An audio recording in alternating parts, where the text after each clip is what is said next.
Okay, so property inspector will open for me. For example, I need to change the color of this file. So how I can do this? For example, I'm selecting this color. I need this color format.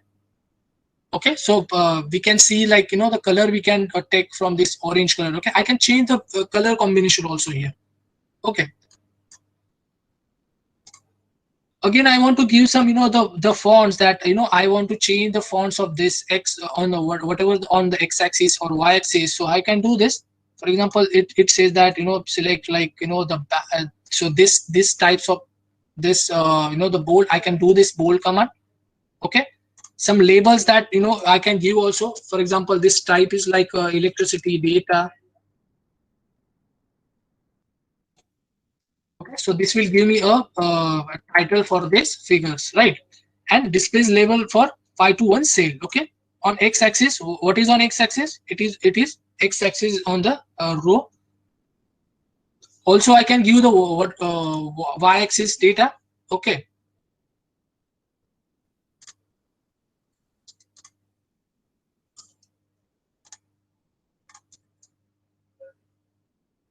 the same. This is the operation that we can do into MATLAB, different file formats. Okay, now if I need, a code for it. So how I can do this? I can simply go here. If you click on this file icon, so if you click on the generate code, so MATLAB will generate automatically create a code for me.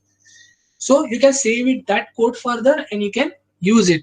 For example, it says save it into this function. So I can create the function, this create figure 2. Okay, so I can use this function, my further further operation.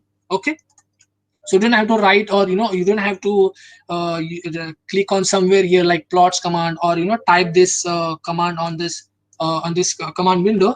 So you can use this function to to plot your data. Okay,